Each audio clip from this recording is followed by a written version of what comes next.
The entire nation of England once despised her, yet Camilla stayed steadfast by King Charles's side. She sacrificed her reputation, endured the scornful glares of public opinion, only to face a new battle, silent, cold, and more ruthless when he fell ill. As Charles lay in a hospital bed, the royal family began to scheme. William emerged as the future king. Kate quietly became the new symbol of hope. Anne made no effort to hide her contempt. Camilla was pushed out step by step, inch by inch. She let go. Or rather, she chose to step back to preserve her love, to preserve herself. But just when she thought she'd been forgotten, she was unexpectedly invited to join the family portrait. Was it acceptance, or merely another move in a game she hadn't yet deciphered? Clarence's house was shrouded in darkness with only the faint glow of chandeliers, casting weak golden light on the ancient stone walls. The night was late, but the air hung heavy, as if the cold stones themselves whispered secrets never meant to be spoken. Outside, the October wind howled through the window panes, carrying the biting chill of an English autumn. Inside, Camilla's heart pounded wildly, each beat a hammer striking her chest. The shrill ring of the telephone at midnight jolted her from fitful sleep. The voice on the other end, low and urgent, spoke a single sentence. His Majesty Charles has been taken to the hospital. No explanation, no words of comfort, only the dead silence after the caller hung up. Camilla sat upright, her trembling hands clutching the silk bedsheet. Charles, the man she loved, for whom she had sacrificed her reputation, and her heart now lay somewhere in a stark white room, teetering on the fragile line between life and death. She threw on a robe too frantic to check her reflection or tidy her appearance. Her hair, usually meticulously styled, was now disheveled silver strands, falling loosely across her forehead. But Camilla didn't care. All she could see was Charles, his gentle smile, his eyes that always looked at her as if she were his entire world. She had to be with him. She had to. St. Mary's Hospital, where Charles had been rushed, was a world apart from the opulence of the palace.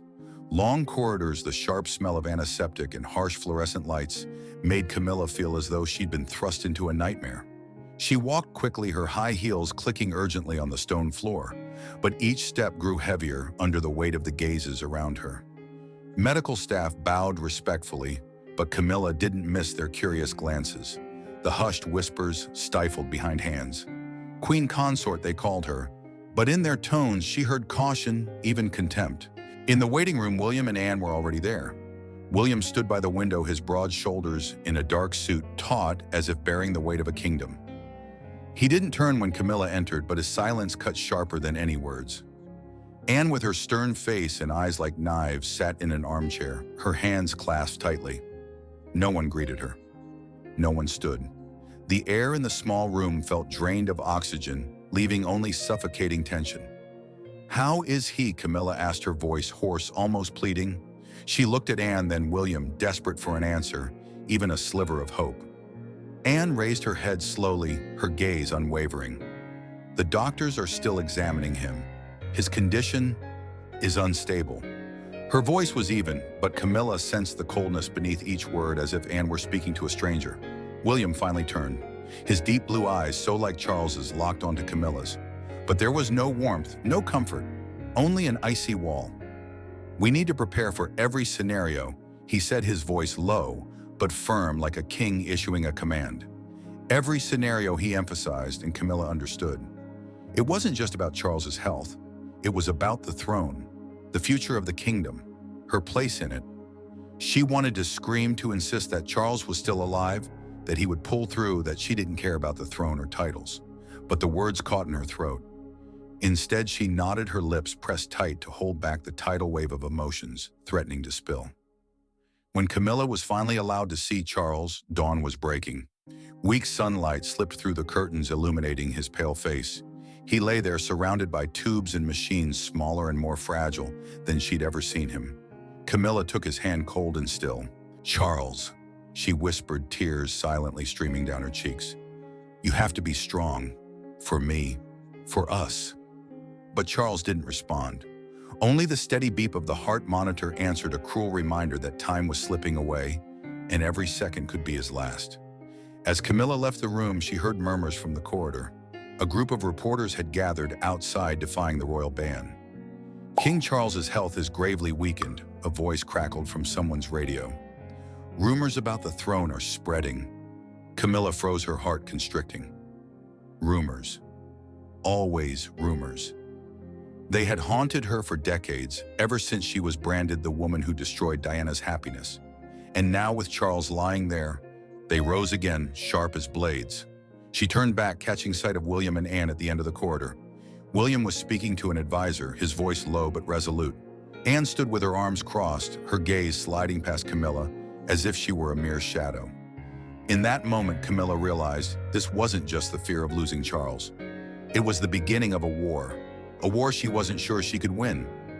She clutched the handkerchief in her pocket, took a deep breath, and stepped out of the hospital, facing the flashing cameras and barrage of questions from the crowd. But in her heart, only one thought remained. Charles, you have to live, because if you go, I'll lose everything. The private meeting room in Clarence's house was a world apart, untouched by daylight. Heavy crimson velvet curtains blocked the windows, as if shielding the room from the outside reality. A long oak table dominated the space, surrounded by leather-upholstered chairs where royal family members and close advisors sat in silence. The air was thick, oppressive, as if every breath carried a whisper of power and betrayal. Camilla sat at one end of the table, her hands clasped tightly in her lap, struggling to maintain the calm she had honed over decades. But her heart raced, threatening to break through her chest. The meeting had been called urgently mere hours after the doctors reported that Charles, though past the immediate crisis, had not yet woken. Stable, they said, but Camilla knew stable in this context was little more than a fragile consolation. She wanted to be at the hospital, holding Charles's hand, whispering memories of their past, but she had no choice. William had insisted politely but undeniably that she attend. "We need to discuss the future," he said, and his tone sent a shiver down her spine. William sat across from her at the opposite end of the table, like a king awaiting his coronation. His navy suit was impeccably tailored, but his eyes, cold and piercing, held Camilla's attention. He said nothing, merely flipped through the documents before him as if weighing each word he might speak. Beside him, Princess Anne sat ramrod straight, her face a mask of impassivity. But Camilla knew Anne too well. Her silence wasn't agreement. It was a storm waiting to erupt. "We need to be frank," Anne said suddenly, her voice cutting through the air like a blade. If my brother cannot continue, we must prepare for the worst-case scenario." She paused, her eyes sweeping the room, finally resting on Camilla. "And that includes reconsidering titles." Titles. The word hung in the air, sharp and venomous. Camilla felt the blood in her veins turn to ice. She had known from the cold stares at the hospital that this battle was coming, but she hadn't expected it to arrive so swiftly, so brutally. She gripped the edge of the table, her nails digging into the polished wood, striving to keep her voice steady. "My title was decided when Charles ascended the throne," she said, each word chosen with care. "I am Queen Consort. That was his wish." Anne raised an eyebrow, a mocking smile flickering across her lips. "My brother's wish," she said, her tone even but laced with sarcasm, "is not always the wish of the kingdom, or this family." She emphasized family, as if reminding Camilla that, title or not, she remained an outsider in their eyes. Camilla turned to William, hoping for a glimmer of empathy, a sign that he wouldn't let this meeting become a trial. But William didn't meet her gaze. He looked down his fingers, tapping lightly on the table, as if counting the seconds. His silence was more terrifying than Anne's words. It was a declaration that he had chosen to stand aside, or worse, to stand against her. An advisor, an elderly man with silver hair and round glasses, cleared his throat to ease the tension. "Ma'am," he said, addressing Camilla, "we do not doubt your loyalty to the king, but the public, they're restless. Rumors about His Majesty's health have raised questions about the monarchy's stability. Some believe that to restore confidence, we may need a clearer vision of the future. A future with..." He hesitated, glancing quickly at William. Camilla understood instantly. They weren't just talking about her title. They were talking about elevating William, making him the symbol of succession, while she, the queen consort, the woman once cursed by a nation, would be sidelined. She wanted to stand to shout that Charles was still alive, that she had sacrificed too much to stand here, that she deserved respect. But she didn't. Instead, she smiled, a forced smile she had practiced 1,000 times in the mirror. I understand, she said, her voice soft as a breeze. But I believe that right now, unity is what matters most. For Charles. Anne let out a soft, almost inaudible laugh, but it stung Camilla like a slap. Unity, Anne repeated as if the word were a jest. Indeed, that's what we need. But unity under whom, ma'am? The question lingered unanswered. But Camilla knew in Anne's eyes, in William's silence, in the advisor's whispers, the answer was already set. She was not the one they wanted. Not now and perhaps never. When the meeting ended, Camilla left the room, her legs heavy as lead. The long corridor of Clarence House, lined with portraits of past kings and queens, seemed to watch her with judgmental eyes. She paused before the portrait of Queen Elizabeth II, the mother-in-law she had never truly pleased. "What would you have done in my place?" Camilla whispered, her voice lost in the empty space. There was no reply, only the sound of William and Anne's footsteps fading behind her, as if they had left her in the dark. Camilla clutched her wedding ring, feeling the cold gold beneath her fingers. She knew the real war had begun. Not with Anne, not with William, but with herself, with the fear that, after all she had sacrificed, she might still lose everything. A light drizzle fell on London's cobblestone streets, veiling the windows of Clarence House in a thin mist. Camilla sat alone in a small drawing room, her sanctuary from the prying eyes of the palace. A cup of Earl Grey sat cold on the table, its steam long gone. Before her was an antique silver mirror, but Camilla dared not look. She feared she'd see not the face of a queen consort, but that of a weary woman worn down by time and venomous whispers. The previous night, after the tense private meeting, she hadn't slept. Anne's words sharp as a blade, and William's silence an impenetrable wall replayed in her mind. But above all, it was the fear, the dread that Charles, the man who had been her guiding light through countless storms, might never wake. And if he were gone, what would remain? A title scorned by a nation, a role even the royal family didn't want her to hold. She closed her eyes, letting memories pull her back to distant days where old wounds still smoldered. Wiltshire, 1981. Camilla, then Camilla, Parker Bowles stood by a wooden fence in a grassy field, watching Charles gallop across verdant hills on horseback. He was young, vibrant, yet his eyes always carried an unspoken sadness. "You make me feel like myself," he had told her, as they sat by a crackling fire in a modest cottage far from the world. But their love was never simple.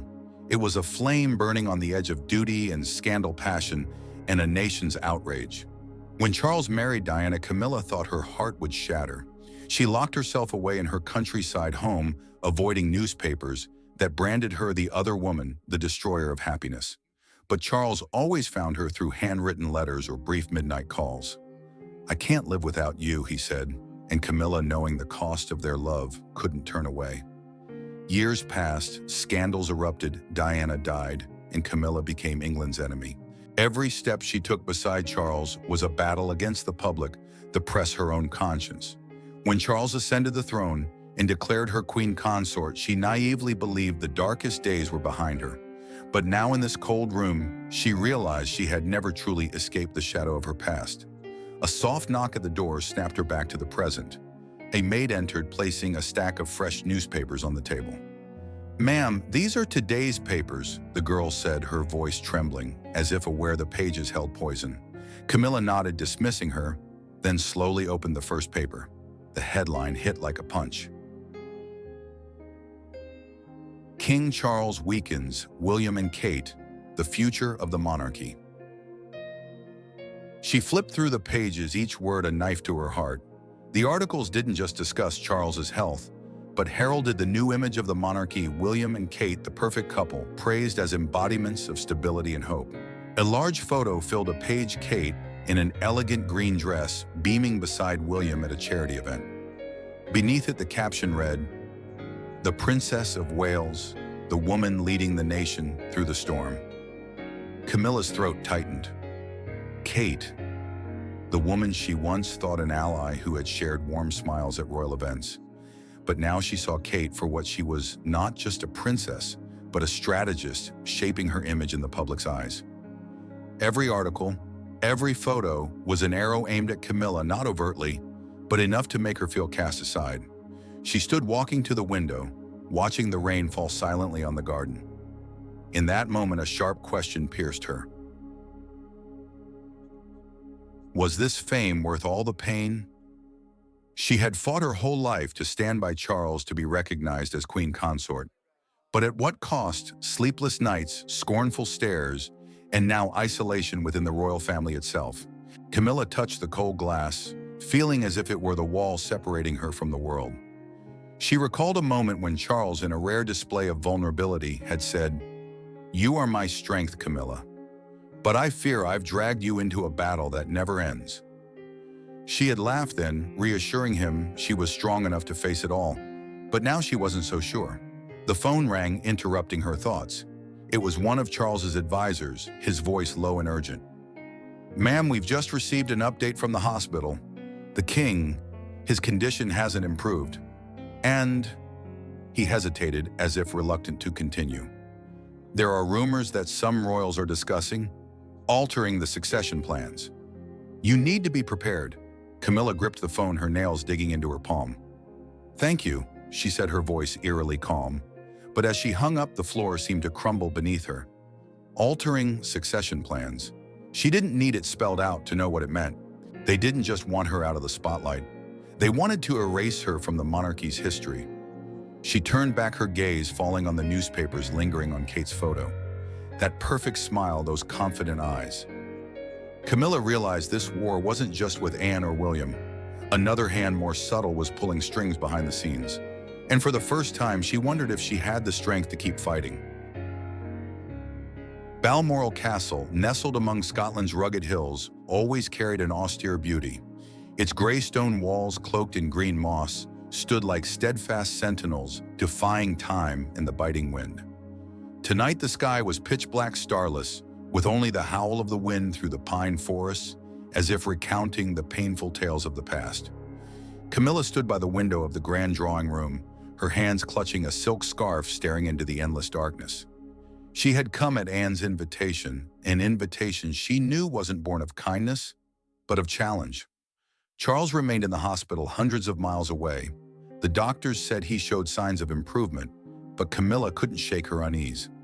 Now at Balmoral, she knew she faced a greater trial, a face-to-face confrontation with Anne, who had never concealed her disdain for her.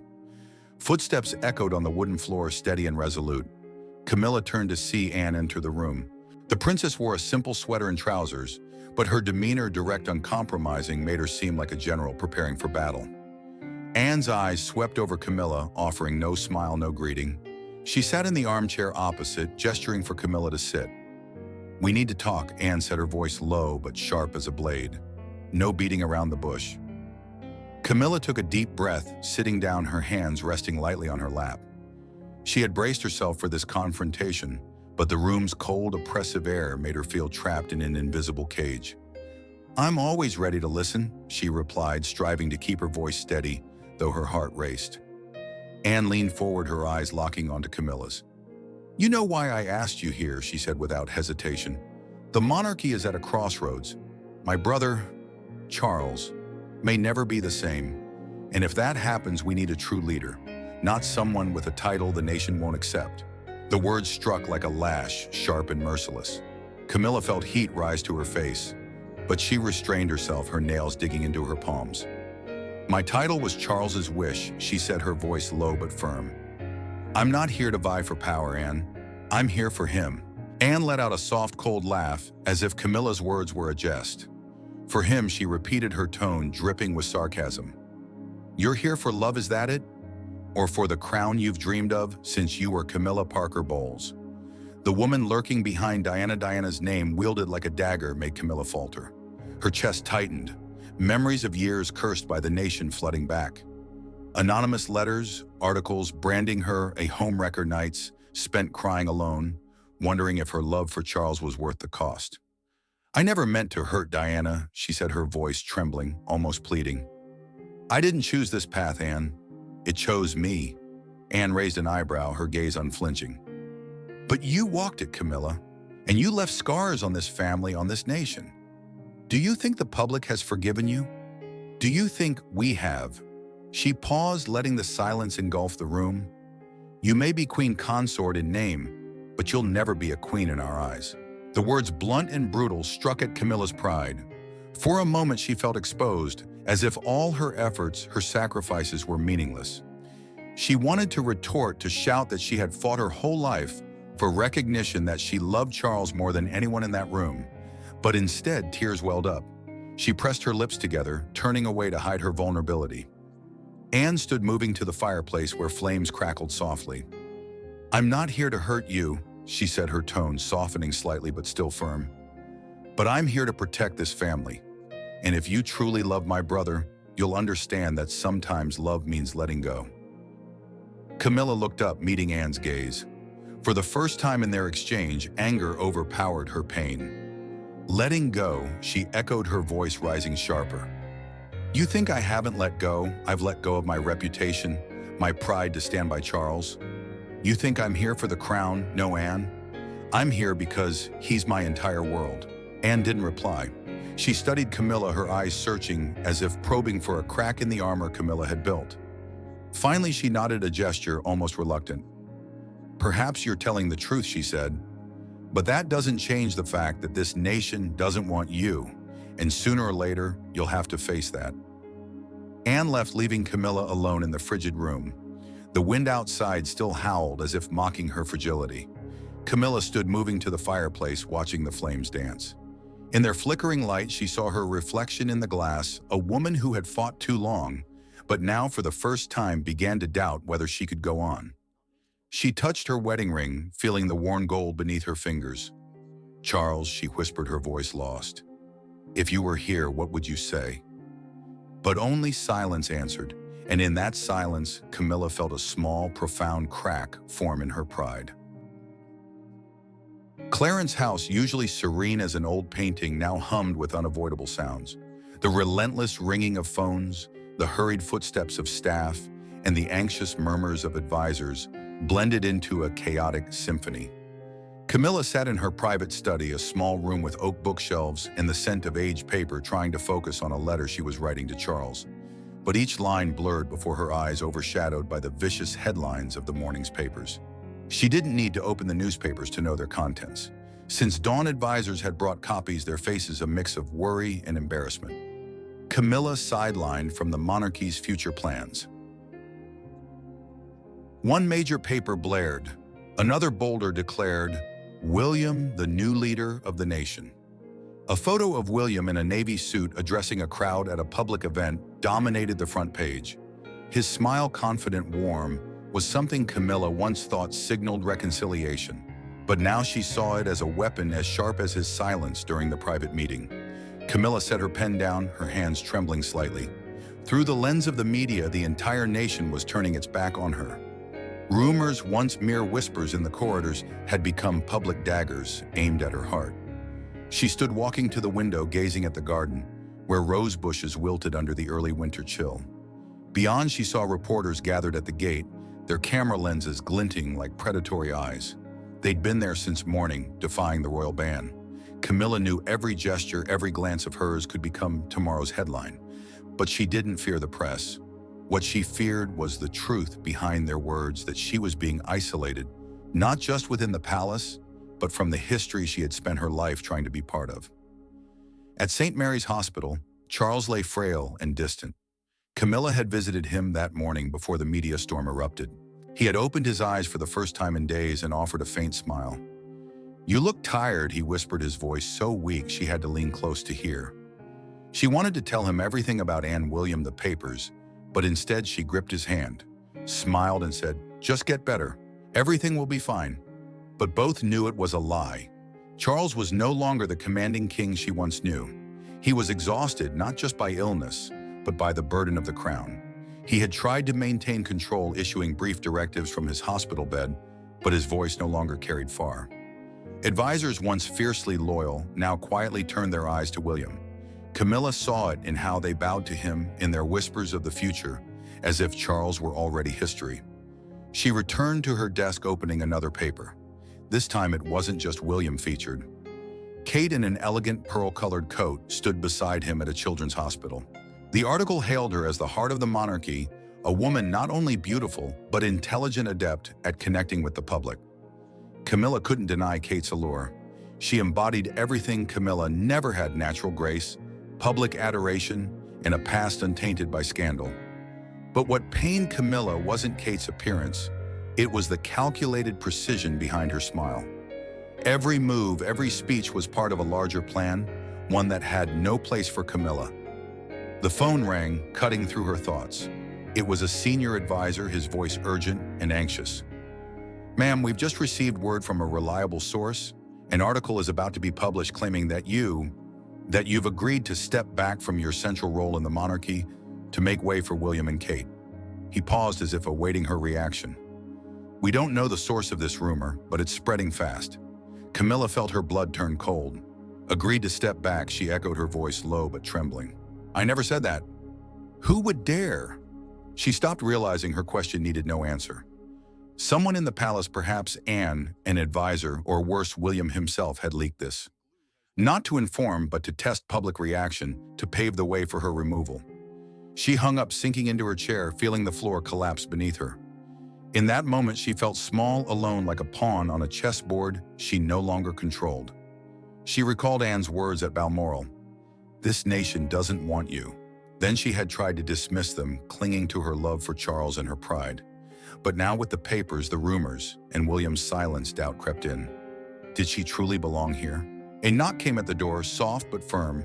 A servant entered, carrying an iPad. "Ma'am, there's a new speech by Prince William on television. The advisors think you should see it." Camilla nodded, though she wanted to flee. The screen lit up, revealing William addressing a crowd at Trafalgar Square. He spoke of unity and the kingdom's future, his voice warm and compelling. The crowd cheered, their shouts echoing. But Camilla didn't hear his words. She saw only his eyes, confident, resolute, like those of a king ready to reign. When the speech ended, Camilla turned off the screen, letting the room fall silent. She looked out the window where reporters still waited and felt a deeper isolation than ever. Charles was fading, William was rising, and she, the queen consort, was being erased from the story she had sacrificed her life to write. Clarence House glowed under the rare winter sunlight of London. Pale golden rays streamed through the high windows, illuminating the ancient stone walls, but they couldn't dispel the icy chill in Camilla's heart. She stood before a large mirror in her dressing room, her hands smoothing the silk of a blue dress, a color Charles once said brought out her eyes. But today it wasn't Charles she had to face. It was the entire nation. The decision to hold a press conference had been made the previous night after a brief call from the hospital. Charles had woken, but the doctors warned he would never fully recover. He needs time, they said. But Camilla knew time was a luxury she no longer had. The newspapers, the rumors, and the cold stares of William and Anne had backed her into a corner. They wanted her gone, not through a public ousting, but by slowly pushing her out of the spotlight. But Camilla wasn't one to surrender easily. If they wanted her to leave, she would do it on her terms. The press conference room on the palace's main floor was meticulously prepared. A small wooden podium, a single microphone, and dozens of chairs for reporters from around the world. As Camilla entered, a storm of camera flashes erupted, the click of shutters mingling with a barrage of questions. "Ma'am, is it true the king can no longer reign? Will Prince William ascend sooner than expected? Are you stepping down as queen consort?" Camilla didn't respond. She stepped to the podium, her hands resting lightly on its edge, and smiled a calm smile, hiding a strength no one anticipated. "Ladies and gentlemen," she began, her voice steady and clear, resonating in the hushed room. "Today I stand here, not only as queen consort, but as a wife, a woman who has shared over half a century with King Charles. His health is my greatest concern and that of the nation. But I also understand that in this difficult moment, the kingdom needs stability, a clear path forward." She paused, taking a deep breath. The reporters held their breath, waiting. Camilla looked directly into the cameras, as if speaking to every Briton, every person who had ever loved or loathed her. For that reason, she continued, "I have decided to voluntarily step back, retaining the title of queen consort in name only. I will not take a central role in the monarchy's future plans. This decision comes not from pressure, but from a desire to bring unity to this family and this country." Her words were like a stone dropped into a still lake, sending ripples of shock through the room. The reporters erupted, questions piling up, but Camilla raised a hand, silencing them. I believe Prince William and Princess Kate will lead the nation with dedication and wisdom, she said, her voice still calm, though her heart was breaking. They are the future, and I, with my love for Charles and this country, choose to stand behind them. She stepped down from the podium, flashes still blazing wildly, but Camilla looked at no one. She left the room, her steps steady but her soul unraveling. On the surface, it was a voluntary, noble choice, but deep down she knew the truth. She had been forced onto this path by rumors, by Anne's glares, by William's silence, and by the weight of history itself. The palace's reaction was immediate and explosive. Advisors were divided, some praised Camilla's sacrifice. Others whispered she was merely salvaging her image before being fully cast out. Anne, upon hearing the news, merely nodded, her face betraying no emotion.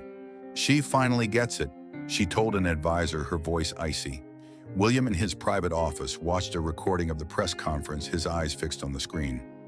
No one knew what he thought, but his silence, as always, spoke volumes. The public, however, was deeply divided. On online forums, some hailed Camilla as a strong woman and symbol of sacrifice. Others, still clinging to memories of Diana, called her decision a farce, a belated attempt to win favor. Major newspapers published lengthy analyses, some sympathetic, others scathing, but Camilla didn't read them. She didn't want to know, not because she didn't care, but because she feared that if she did, she couldn't bear the truth of her defeat. That evening, Camilla sat alone in her bedroom, the light from a table lamp casting shadows on her face, highlighting wrinkles she had once tried to hide. On the table was an old photo of her and Charles, taken one summer afternoon at Highgrove when they were young, when the world hadn't yet turned their love into a battlefield. She touched the photo, her fingers tracing Charles's smile. "I did the right thing, didn't I?" she whispered, her voice lost. But only silence answered. She stood walking to the window, looking out at the London night sky, where city lights twinkled like stars. She had lost her title, her central role, but she still had Charles, albeit a frail Charles fighting to live. And for him, she was willing to give up everything. But deep inside, a part of her wondered, would this nation, after all, ever truly accept her? St. Mary's Hospital on a gray afternoon was a place where time seemed to stand still. White corridors, the sharp scent of antiseptic, and the steady beep of machines created a separate world where hope and despair intertwined.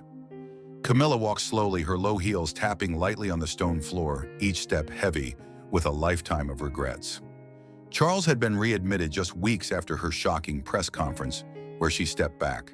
The doctors, with tense faces and cautious voices, announced he needed emergency surgery. The odds aren't high, they said, and Camilla felt her heart constrict. She stood before the door to his room, her hand on the knob, hesitating.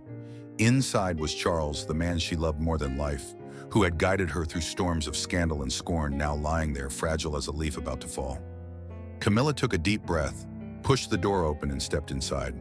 Charles lay on the bed, his face pale, his eyes clouded but brightening when he saw her. Tubes and machines surrounded him like invisible chains, binding him to the edge of life and death. Camilla sat beside him, taking his hand, cold but familiar. "Charles," she whispered, her voice trembling.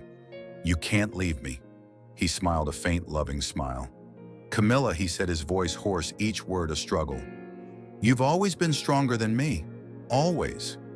Tears streamed down Camilla's cheeks, but she didn't wipe them away. She squeezed his hand as if she could transfer her strength to him. "I did what I had to," she said, her voice breaking. "I stepped back, Charles. Not because I was afraid, not because of Anne or William, but because I wanted to keep the human part of us. I didn't want our love tainted by schemes by the crown." Charles looked at her, his eyes filled with pain and regret. "I'm sorry," he whispered. "I brought you into this world, but I couldn't protect you from it." He paused, his breathing labored. "You deserve to be loved, Camilla. Not just by me, but by everyone." She shook her head, tears falling onto his hand. "You're enough," she said, her voice cracking. "You've always been enough." They sat in silence, only the heart monitor's beep keeping them company. Camilla leaned down, pressing a gentle kiss to his forehead, feeling his faint warmth. "Fight, Charles," she whispered. "For me." As the nurses arrived to prepare for surgery, Camilla stood, her legs shaking. She looked at Charles one last time, trying to etch his image into her mind, his smile, his eyes, the hand that had held hers through decades. Then she left carrying a pain that tore at her chest.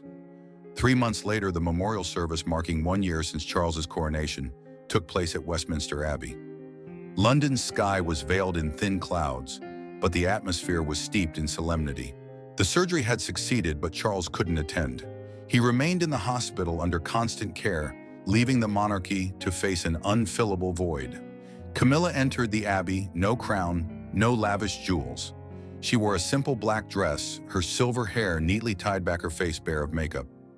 Her choice to appear this way was deliberate, a silent declaration that she was no longer queen consort in the world's eyes, but simply Camilla, a woman who had loved and lost so much. But as she passed through the great doors, something unexpected happened: applause. Not loud, not frenzied, but a gentle, sincere clapping from the crowd outside. Camilla froze, her heart pounding. For the first time in years, she felt a spark of warmth from those who had once despised her. William, Kate, and Anne stood at the center near the altar. William, in a black suit, exuded the dignity of a future king. Kate, elegant in a gray coat, smiled softly, but her eyes were sharp, calculating every moment. Anne, with her stern face, stood tall, her arms crossed. They were the image of unity, the future of the monarchy. But today, the looks directed at Camilla were different. No longer cold, no longer scornful. Perhaps it was respect, however reluctant, for the woman who had chosen to sacrifice. Camilla stood in the back row, not seeking attention. She listened to the eulogy, thinking of Charles, of the years they had shared, of the scars their love had left. When the service ended, a royal photographer suggested a family portrait. William, Kate, Anne, and others moved into position, but William unexpectedly turned and gestured to Camilla. "You should be here," he said, his voice low but clear. Camilla was stunned, but stepped forward, standing beside William. Kate smiled, a polite but unreadable smile. Anne said nothing, but her gaze softened slightly. As the camera flashed, the moment was captured, a royal family, imperfect, fractured. But in this instant, all conflict paused. Camilla looked into the lens, not smiling, but her eyes shone with a calm she hadn't felt in years. As the crowd outside clapped again, Camilla stepped out, feeling the cold London breeze through her hair. She was no longer the center, no longer queen consort in the world's eyes. But for the first time, she felt she had reclaimed a part of herself, the part lost in years of fighting for a title. Westminster Abbey, on a quiet early morning, was a place where time seemed to pause. The first rays of sunlight slipped through the stained glass windows, casting jewel-like patterns on the stone floor. But in the crypt where ancient kings and queens rested, there was only darkness and eternal silence.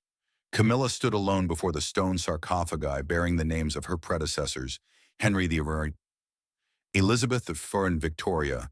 Those who had worn crowns, wielded power, and wrestled with their own fates.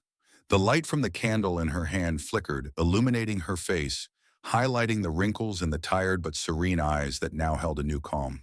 Camilla walked slowly, passing each tomb as if leafing through a history book where she was but a controversial chapter. She thought of the years gone by, the days reviled by a nation, the nights weeping alone over cruel words, and the moments with Charles when their love was the only light in the darkness. She had fought for a title, for a place, for the right to stand beside him. But now before these tombs, she realized a simple, painful truth. Titles were mere gilded paint, dazzling but fleeting. What endured through time and judgment was pride and a love that knew sacrifice. She stopped before Queen Victoria's tomb, the woman who had ruled with an iron heart yet bore deep wounds. Camilla touched the cold stone, feeling the weight of history. "I chose to let go," she said to herself, her voice low but resolute. "Not because I was weak, but because I wanted to keep the human part of me. I loved Charles not for the crown, but because he was Charles, the man who looked at me as if I were his entire world.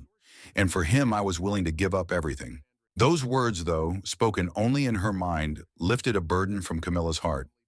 She recalled the moment at the memorial, the crowd's applause, William's gesture to join the family photo. It wasn't victory, not full acceptance, but it was a sign that even slightly the world was beginning to see her differently, not as the other woman, not as queen consort, but as Camilla, the woman who dared to face her truth and let go. She turned, leaving the crypt carrying the nearly spent candle. As she stepped into the abbey's light, she felt as if she had shed an invisible weight. The monarchy with its schemes and intrigues would go on. William and Kate, with their radiant aura, would lead the nation into a new era. Anne, with her steadfast resolve, would always guard tradition. And somewhere behind the scenes, secret deals would still be struck, invisible hands pulling strings. But Camilla was no longer part of that game. She had broken free from the chains of ambition, not by fleeing, but by choosing to live true to herself.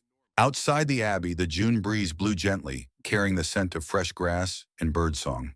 Camilla paused, looking up at the deep blue sky where clouds drifted lazily. She thought of Charles, his smile the days they had left together, however few.